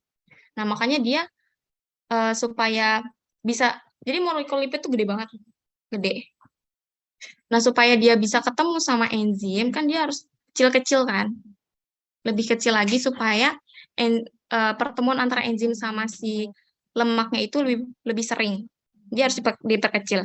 Nah, diperkecil dengan apa? Dengan bantuan garam empedu. Nah, nanti garam empedu itu akan mengelilingi si lipid. Jadi garam empedu itu punya sisi yang suka sama air sama yang nggak suka sama air. Alias dia suka sama lipid, sama lemak. Nah, yang hidrofobik ini nanti bakal mengelilingi si lemak tadi. Sementara mengelilingi si akan bertemu dengan permukaan lemak, dan yang suka sama air dia akan bertemu sama si isi dari makanan tadi yang udah sampai di duodenum. Nah, nanti dia akan diperkecil di situ. Jadi namanya misel gitu. Nah, nanti dia sama si enzim dari di pankreas, enzim lipase ini akan dipecah jadi asam lemak sama monogliserida. Nanti kalau dia udah kecil, dia baru bisa masuk ke usus halus, alias diabsorpsi sama usus halus. Ini enzim-enzimnya ada nih. Nih ada si lipase pankreas, ada kolesterol ester hidrolase, ada fosfolipase A2. Ini sebenarnya kalian hafalin aja. Karena jujur ini materinya sangat-sangat advance. Jadi aku cuman bantu kalian bisa biar paham aja dikit. Oke, lanjut ke pencernaan protein. Nah, di pencernaan protein, dia dimulai di gaster. Protein oleh enzim pepsin menjadi polipeptida. Oke, jadi protein itu kan kumpulan asam amino yang berderet-deret kan. Asam amino kan ada 20 tuh, ingat tuh. Nah, mereka tuh bikin rantai gitu loh, satu asam, ini asam amino, asam amino, asam amino, asam amino, asam amino. Nah, itu polipeptida namanya. Nah, polipeptida ini baru dimulai pencernaannya di gaster oleh enzim pepsin. Di sini guys. Oke. Nah, si protein tadi akan dipecah oleh pepsin jadi asam amino sama oligopeptida. Jadi oligopeptida tuh peptidanya masih banyak ya, masih banyak dia, tapi lebih kecil daripada polipeptida gitu. Oke. Nah, di duodenum polipeptida yang tadi akan dicerna oleh si tripsin. Gimana ya? Oke. Bentar lagi kayaknya harusnya. Sama tripsin, kimotripsin, karboksipeptidase menjadi peptida. Jadi intinya enzim-enzim ini akan mecah tadi oligopeptida. Jadi tinggal 2 asam amino, peptida sama peptida ini. Oke. Udah sih duodenum. Sini. Oke. Habis itu di usus halus, peptida yang tadi akan diubah menjadi asam amino. Maksudnya bukan diubah ya, dipotong. Karena tadi 2 peptida harusnya. Ya, di peptida ini akan dipotong jadi 2. Jadi sama, jadi asam amino sama asam amino. Enzim peptidase di brush border. Brush border itu tadi ya di mikrofil itu nanti ada enzim yang di situ. Jadi nanti sebelum masuk, jadi sama si mikrofil itu bakal dipotong di peptidanya menjadi 2 asam amino. Oke. Lanjut. Terus ada jenis-jenis sel yang ada di gaster. Oke, ini struktur ini gaster. Kalau diambil permukaannya akan kelihatannya kayak gini. Nah, dia tuh punya parit-parit. Nih, punya parit-parit. Nah, parit-parit ini tuh isinya sel-sel yang ini nih. Banyak. Ada sel goblet, sel parietal, dan sel goblet. Sel goblet itu yang isinya ada goblet, ada larutan lemak. Harus lemaknya sih. Ada musinnya. Nah, musin itu fungsinya adalah untuk proteksi dari si dinding gaster. Dari apa? Dari sifat asamnya HCl. Kan HCl ini sifatnya kan korosif. Itu kalau pH-nya itu sekitar 3. Kalau misalkan dimasukin besi ke cairan asam, pH 3 tuh bisa sampai berkarat. Guys, yang berisik guys, gue gak bisa konsep. Oke, makanya mukosa gaster kita tuh harus dilindungi. Oleh siapa? Oleh si mukus yang dihasilkan oleh sel goblet. Yang sini harusnya ada sel goblet. Kecil. Gak ada kayaknya. Ada nggak ya? Gak apa-apa lah, lanjut aja. Oke, terus ada sel parietal. Nah, sel parietal ini tuh yang ini. Nah, dia akan menghasilkan si HCl. Ini. Oke. Habis itu ada chief cell. Chief cell itu agak di bawah paritnya. Dia akan memproduksi pepsinogen. Pepsinogen itu yang buat nanti pencernaan si protein. Terus ada D cell, produksi somatostatin. Nah, itu dia berkaitan dengan hormon. Ntar teman-teman belajar. Terus ada G cell, itu memproduksi gastrin. Gastrin itu hormon lapar ya guys. G cell. Nih. Hormon lapar nanti aku bahas di belakang. Oke.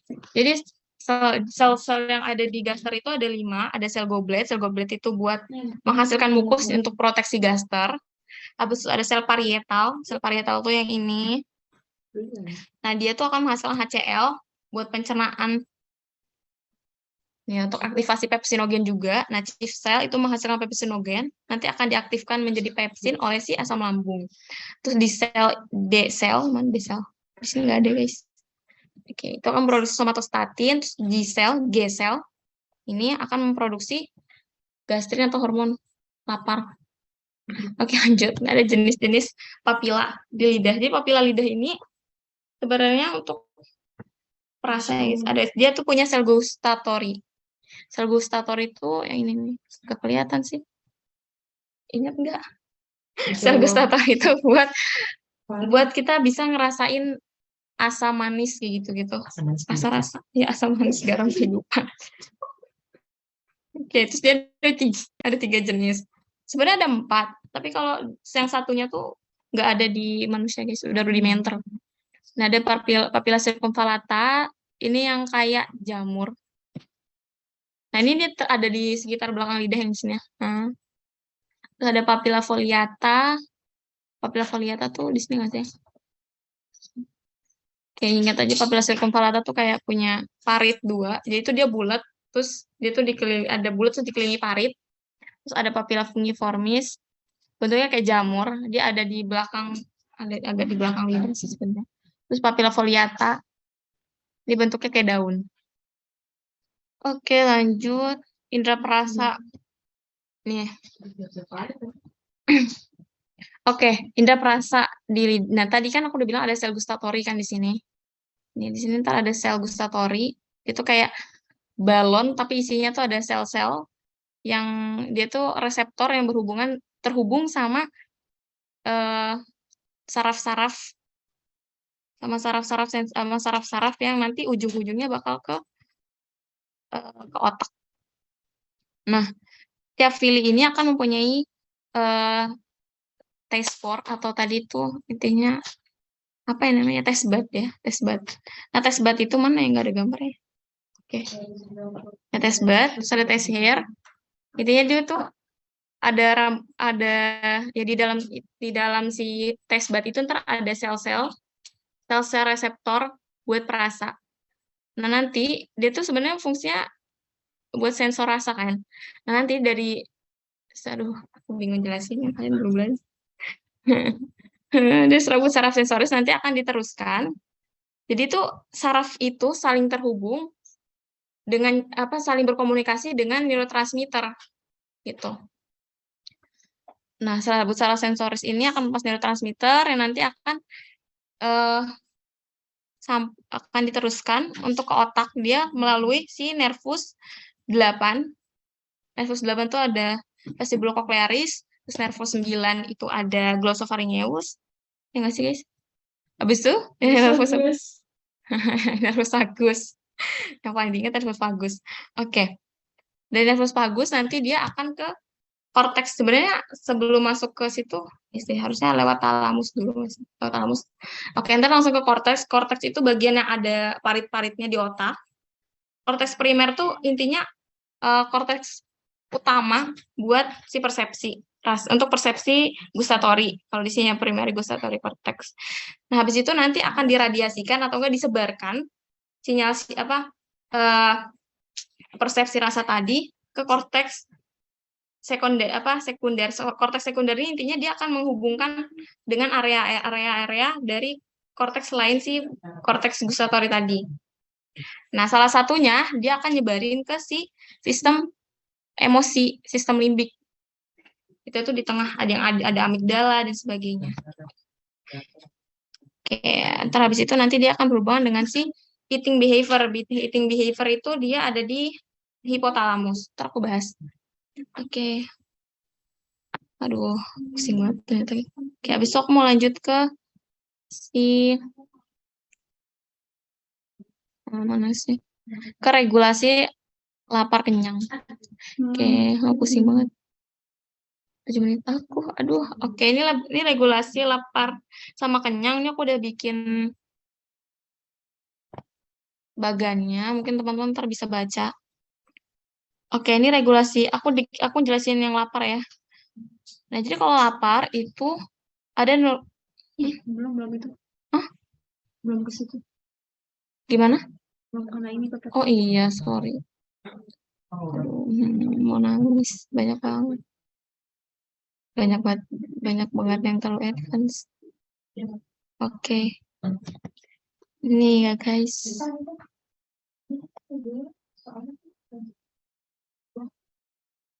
Oke, ini ada nukleus. Ini ntar aku kirimin kok Word-nya. Bisa sama teman-teman dibaca. Oke, sebelumnya aku mau nunjukin dulu nukleus arcuata hypothalamus. Sebentar, nukleus arcuata hypothalamus.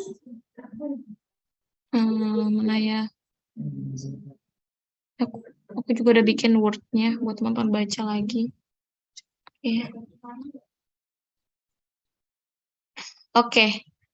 Nah, ada beberapa pusat neuron di hipotalamus yang buat kontrol makanan. Ini ada nukleus arcuata. Nukleus arcuata tuh buat regulatornya. Oke, ada nukleus nukleus lateral hipotalamik. Ada nukleus ventromedial di sini. Biar nggak ngawang banget. Oke, nanti teman-teman bisa lihat lagi aja. Aku kirim wordnya kok. Oke. Nah, ini yang bisa memicu reaksi lapar adalah ada pengisian lambung atau pengisian lambung. Jadi kalau lambung kita terisi kan dia akan tegang kan ototnya. Nah, ini ototnya ini peregangan ini akan dideteksi oleh mekanoreseptor. Ya, nanti akan disalurkan ke nervus vagus. Nah, nervus vagus itu nanti akan dimasuk ke medula spinalis dulu kan, medula spinalis, habis itu masuk ke medula oblongata. Nah, di oblongata itu dia masuk ke nukleus solitarius. Nah, habis nanti dari nukleus solitarius akan diteruskan ke nukleus arcuata tadi yang udah aku tunjukin. Oke, terus ada lipid juga, ada protein glukosa juga nih, ntar bisa teman-teman baca. Nanti kalau ada lipid, protein, nah ini nih ada CCK juga di sini.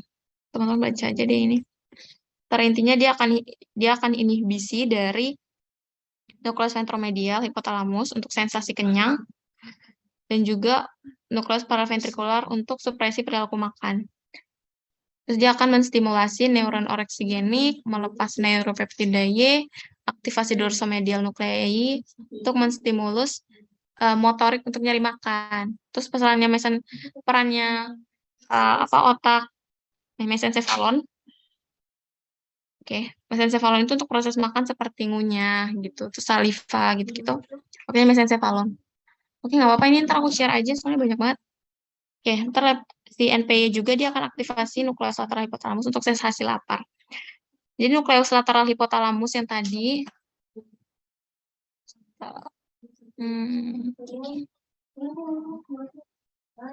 nah ini lateral hipotalamus itu buat lapar, buat sensasi lapar. Jadi kalau dia teraktivasi itu kita bakal lapar. Terus yang ventromedial itu untuk sensasi kenyang. Jadi kalau dia teraktivasi kita bakal ngerasain kenyang. Ini udah aku tulis di sini guys. Ntar baca aja. Oke, terus sama tadi bagannya itu ada sebentar. Muter-muter aku. Bagannya tuh ini udah ada yang ketika lapar sama ketika kenyang. Terus ada juga sih sekresi insulin. Terus ada lagi terkait dengan ini baru jangka pendeknya. Untuk yang jangka panjangnya dia pakai leptin. Udah aku tulisin juga di Word yang ini. Sebentar. Nah ini. Udah itu aja dari aku. Ya semangat ya teman-teman. Ya makasih.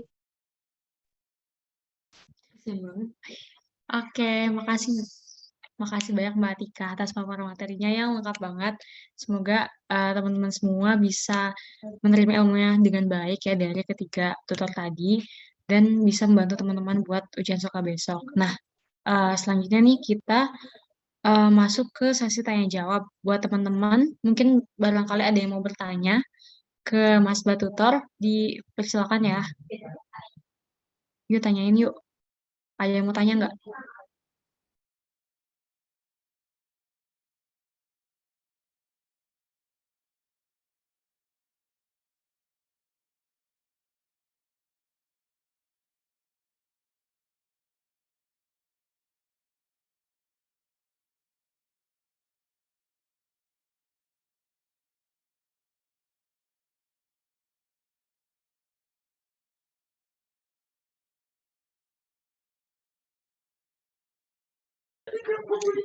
Oke, buat yang mau tanya aku tunggu sampai 21 ya. Semangat guys, emang materinya agak-agak lain. Jujur aku Iya. kaget kalau dapet materi kalian. Ya Allah, semangat Arte. Semangat Arte. Hafalin aja punyanya Dokter Gita. Tapi katanya nggak ini tahu nggak.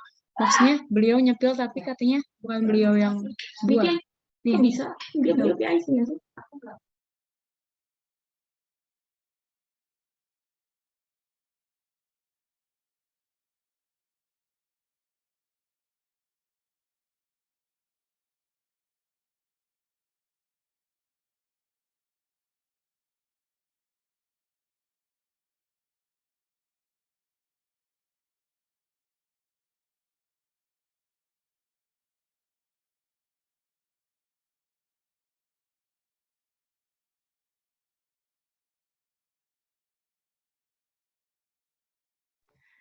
Lucu banget Ilham, mau nanya ke Ilham.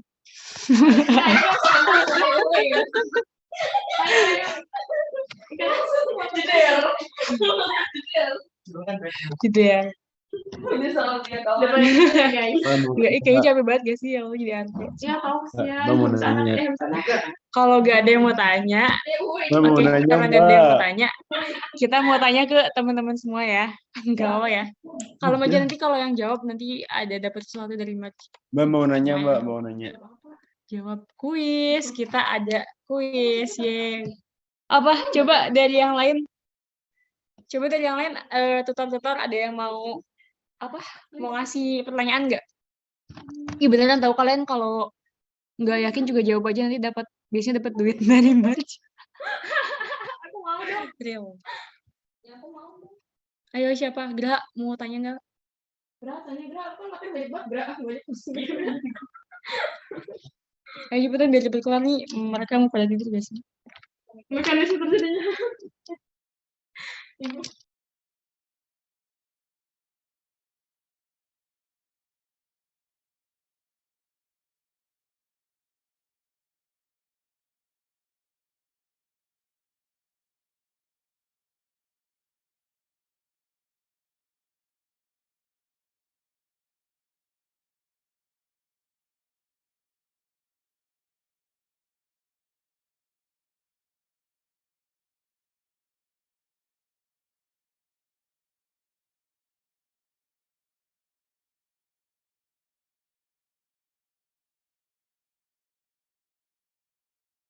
Oke, pertanyaannya dari Mas Graha. Coba dari teman-teman semua ada yang bisa nyebutin nggak mekanisme terjadinya haus? Ini kalau nggak ada yang jawab gimana? Mekanisme terjadinya haus, ada yang mau jawab nggak? Seriusan, berarti tadi gue nggak guna banget. Kita keren. Mending pakai materi gue.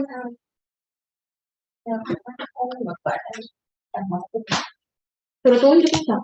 Tunjuk Mbak, seru banget, jangan gitu Mbak. Nim.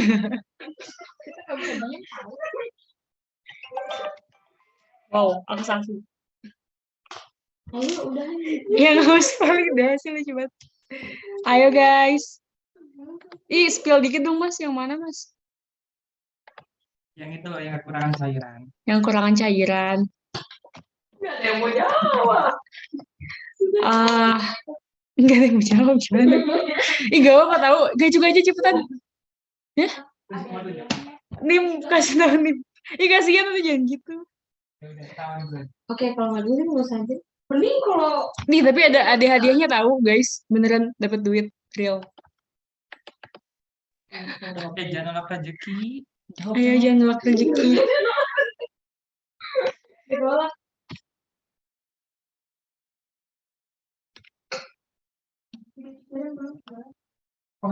Ya gue ngobrol besok ujian lagi. Mau lagi berkota. Bukan saja. Akhirnya sampai apa dari mana?